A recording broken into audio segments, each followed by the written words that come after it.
L'investissement en infrastructure est pertinent quand on a une vision de long terme, sans compter qu'on peut inscrire ça justement encore plus dans la durée avec un tampon ESG. Bonjour Marie-Sophie. Bonjour David.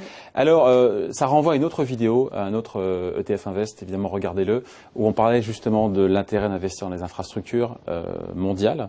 Mais on peut aussi le faire avec une vision ESG. Et là on se dit derrière, voilà, il faut plus d'explications parce que sinon on a perdu du monde. Tout à fait. Effectivement, nous avons changé d'indice pour un de nos ETF qui était déjà investi sur l'infrastructure parce que nous avons voulu aller sur un indice qui intégrait des critères ESG parce qu'on pense que c'est clé effectivement pour l'infrastructure qui est très polluante comme domaine, d'intégrer directement des critères environnementaux, sociaux et de gouvernance. Infrastructure, on rappelle encore une fois, traitement des eaux, des déchets, construction de routes, de ponts, infrastructures télécom. Voilà, il faut rappeler un peu l'univers dans lequel on est. Oui, tout à fait. Et donc du coup, avant de se lancer dans de l'infrastructure dit ESG, ce qui est important pour nous, c'est de choisir le bon fournisseur d'indices. Ouais.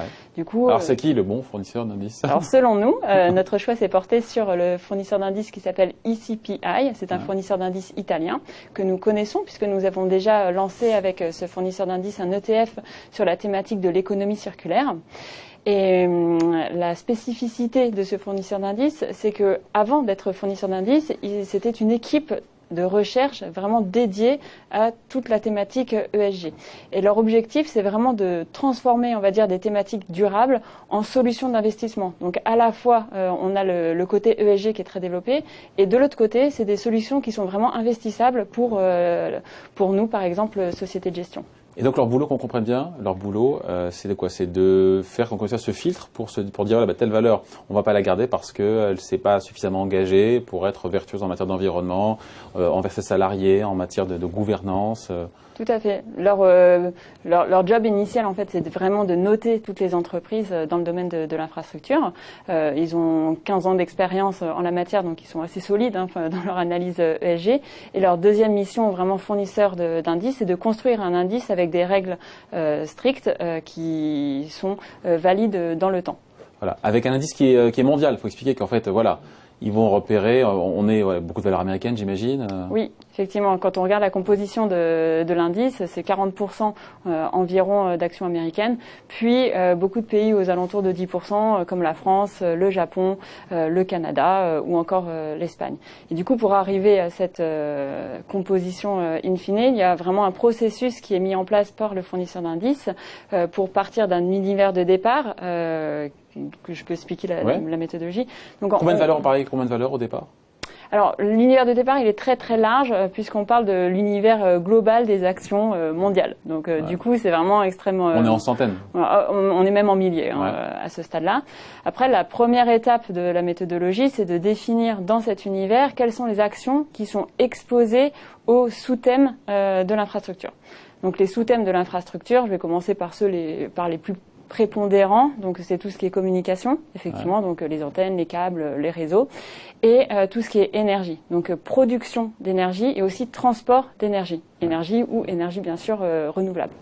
Vient ensuite le transport, donc les gares, les aéroports, les transports publics, les ports et encore tout ce qui est transport ferroviaire. Donc les deux premiers, c'était à peu près 30% du portefeuille. Ensuite, c'est à peu près 20% pour le transport. Et il nous reste trois, on va dire, thématiques de l'infrastructure qui sont à peu près équipondérées dans le portefeuille. C'est tout ce qui est gestion des déchets, l'eau, donc l'approvisionnement en eau, mais aussi le recyclage des eaux usées et tout ce qui est infrastructure publique, les hôpitaux, la construction des écoles ou encore la construction des maisons de retraite. Donc, voilà. Une fois que le fournisseur d'indices a repéré toutes les actions qui pouvaient rentrer dans ces différents sous-thèmes. Après, lesquelles on garde, lesquelles on garde pas. Exactement. Donc le but, c'est d'appliquer ce critère ESG. Donc toutes les entreprises sont notées sur une échelle qui va de F jusqu'à de mémoire double E et triple E, pardon. Et le but, c'est d'exclure les sociétés qui ont la moins bonne note ESG. Et c'est quoi une société qui a une moins bonne note ESG, concrètement? Alors, c'est qu'ils vont regarder trois piliers qui sont très importants suivant, on va dire, le type d'entreprise. Donc, le pilier environnemental.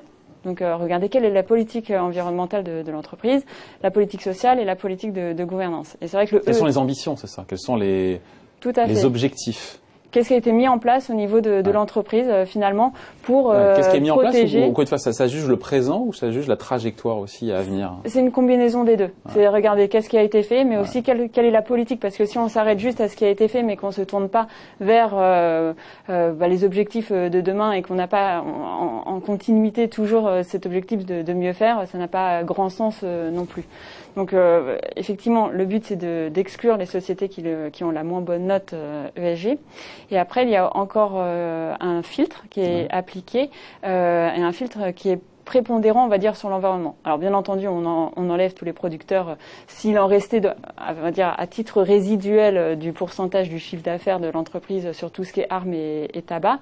Mais notamment dans le secteur des services publics, le pilier environnement va être vraiment très très fort parce que le but c'est d'exclure les sociétés dont l'empreinte carbone n'est pas alignée avec une trajectoire 2 degrés. Ouais. Donc du coup, ça enlève tous les producteurs. Enfin, 2 degrés, il faut expliquer ce qu'on entend par 2 degrés. 2 degrés, de limiter finalement le réchauffement de la planète à 2 degrés. À horizon 2050, je crois. 2050, tout à fait. Et donc, quelles sont les entreprises finalement qui sont ciblées? Ça va être les producteurs d'énergie qui vont utiliser encore beaucoup de charbon. Ouais. Alors déjà le charbon, effectivement, c'est totalement exclu. Tout ce qui n'utilise pas majoritairement du gaz naturel ou des énergies renouvelables. Pareil pour l'extraction. Gaz naturel qui est polluant, mais qui est moins polluant que le charbon. Beaucoup moins, effectivement. Ouais. Ok. Et donc au final, on parle de quelques milliers de valeurs en infrastructure pour arriver donc à 100 valeurs qui sont équipondérées et 2 fois par an. Il y a un gros travail de filtre. Exactement. Alors les 100 valeurs, c'est après tout ce filtre ESG, mais également il y a la sélection des entreprises qui ont la plus importante capitalisation boursière. Parce que ça passe aussi par la réplicabilité de l'indice. On a vu que ICPI, c'était vraiment des solutions d'investissement. Donc c'est important également d'avoir un biais effectivement large cap pour les infrastructures. Donc, in fine, on arrive à 100 entreprises large cap, donc grande capitalisation boursière, qui sont équipondérées et la sélection se fait 2 fois par an, en janvier et en juillet. Avec des gens qui peuvent sortir et qui peuvent rentrer comme pour le CAC 40. Tout à fait. Voilà, on finit là-dessus, juste qui dit valeur étrangère, donc beaucoup de valeurs cotées qui sont pas en euros pour le coup, donc avec risque de change possible. Tout à fait. Alors c'est peut-être un détail, mais je pose la question. Non, mais c'est très important effectivement quand le porteur achète une part de cet ETF, il l'achète en euros, mais derrière il est exposé à toutes les devises qui composent le portefeuille, que ce soit du dollar américain, du dollar canadien, ou de la couronne suédoise ou danoise. Bon, j'espère qu'on a été clair en tout cas. Merci beaucoup Marie-Sophie. Merci. Bye.